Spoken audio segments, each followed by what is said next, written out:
Would you pay $500 for an Xbox headset? B&O thinks you will, and maybe they're not too crazy after all.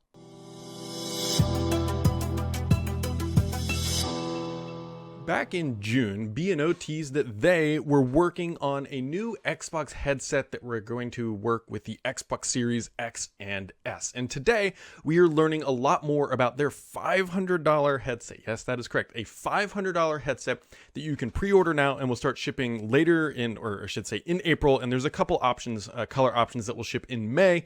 But we're here to talk specs and talk about if $500 for an Xbox headset is just kind of crazy. So first off, we're going to throw the pictures up here and roll through them as we talk about the specs. And so $500, like I said, coming in April, supports the Xbox wireless protocol, no surprise there, and Bluetooth 5.1, 40 millimeter drivers. It does have a 3.5 millimeter headset jack, and you can expect up to 24 hours of use when running the headset. It also does feature noise canceling technology or active noise canceling tech.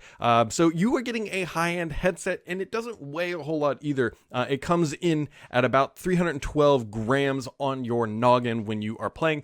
And so the idea here is that it's lightweight, it's comfortable, it's wrapped in lambskin leather on the ear cups and bamboo textiles on the headbands, so you're not feeling cheap materials when you are gaming with your $500 gaming headset on your $500 Xbox Series X. Because I suspect that this is going to be specifically targeted, obviously, at the high-end gamer who probably is only settling for the best of the best, and as of right now, that's the Series X, probably an Elite Series 2 controller, and you throw this in there, and you've got a nice little gaming setup. So it's a really sort of interesting headset because it ticks all the right boxes, right? The one thing that's missing from the Xbox One, but granted it's only $100, is no active noise cancellation, but it does use USB Type-C, which is really, really smart. It also connects to your phone, and you can use the BeoPlay app to control the settings, and it's a good-looking headset overall. It doesn't look too gamery, it doesn't look too flashy, it just looks like a B&O headset, and they are known for their high-end gaming peripherals, so seeing that it costs $500 is not all that surprising. Now, granted, we're just getting the new information, so we don't know how well the audio sounds, but given the legacy of B&O, I would suspect that the audio is pretty good. I'd also expect that it's pretty darn comfortable and that it honestly just works pretty well. And pretty candidly, it looks like the biggest new things that are actually here is that it just connects to the Xbox console wirelessly, because B&O has similar style headsets that have a lot of these features and functionality, and so they're just bringing them over to the world of Xbox. All that being said, we also, by the way, don't know about the mic quality. It's using a virtual boom arm, and those things are hit or miss sometimes. It's effectively, we just don't know. It's too hard to speculate whether or not B&O has mastered that technology or not, but other headsets do use it, so it's not completely out of the ordinary. The question that we all have is if $500 is too much to spend. And I'm on the fence here because on one hand, high-end headphones are expensive. You can go look at the new Apple ones that just shipped, and spending $500 on headphones for audiophiles isn't that unusual. Like it's really not. And so this is not targeting your everyday gamer who wants to spend $100 or $200 on a gaming headset. This is targeting the person who really likes high-end quality audio. And for that, $500 isn't that big of a deal. Now, in the gaming demographic, $500 for a peripheral or just an accessory isn't that big of a deal either. Now, granted, a graphics card is not technically a peripheral, if you will, but people spend on the PC gaming side twice that easily sometimes, if not more, for a video card. And so like $500, yes, it's a lot of money. And candidly, I'm probably not going to be buying one of these because it is $500. But for that specific demographic that B&O is betting on, it does exist. And you can also look at, there's some console gaming history there too, because think about the Elite Series controller.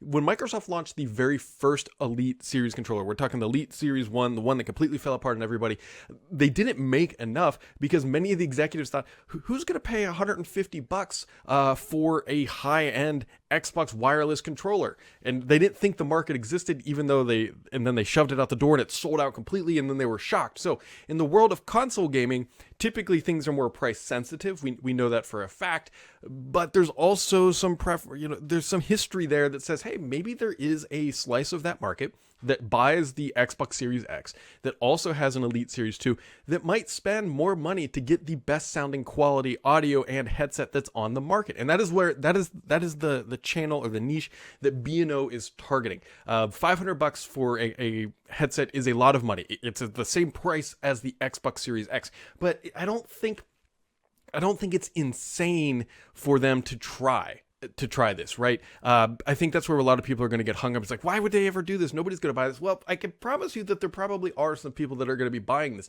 People who are B&O fans, people who want the best of the best. So coming in April, the two other colors besides black, gray and navy, will be available starting on April 29th. Pre-orders are opening up now on, actually, I think this kind of broke their own embargo, because yesterday they teased that, hey, we're going to be talking about this, and then places like Best Buy and Amazon just put the pre-order pages up about the same time. So I'm not sure who got it wrong. There were some time zone issues there. But either way, you can go pre-order these headphones now, and I'll be curious to see how they play out in the market. I know people are going to just instantly shoot this down, and that was my initial reaction. It's like $500 for this headset. That is... I mean, that's rich. That's rich. But at the same time, when you break it down into where people are known to spend money, it's not that crazy. We know that gamers will spend more, especially on the PC side. We know that audiophiles will spend an exorbitant amount of money to get the best of the best. So if their bet is that there's crossover in that segment, and I don't think that's a crazy bet. I really don't. Now, I don't think every manufacturer should come out and launch $500 headsets. I don't think Microsoft should launch a $500 headset. It's going to be a small product run. It's not going to be a massive seller by any means, but I also think it's going to sell. I mean, look at the Apple headset, right? The Apple demographic is known to be audiophiles, and Apple put out their AirPods Max, and they sold out really well. And I think it shows that there is that demographic available in the market. But again, when it comes to Xbox headsets, you have a lot of options. You have everything from Microsoft's $100 price point. I personally think the sweet spot is somewhere around like $150, $200. That's where you get like exceptional sounding audio quality, and you get all of the features, but you're not going to get lambskin wrapped ear cups or bamboo textile banding or all that. But at the lower end, you really get muddy noise and some non-sounding sound stages, if I could enunciate, below the $100 price point. So we will see. I would love to know what all of you are going to do, because the audience that watches this is typically a pretty gamer-focused, intensive group, and would be the demographic that would likely spend $500 potentially on a headset. Most of the people who watch here, I know, have an Xbox Series X or S at minimum, but I think most people targeted at X, if you can find one. So let me know what you guys think. Is $500 a crazy price, knowing what you kind of know now? Or do you think they're going to completely miss the mark and this thing's going to fall off the shelf here pretty soon?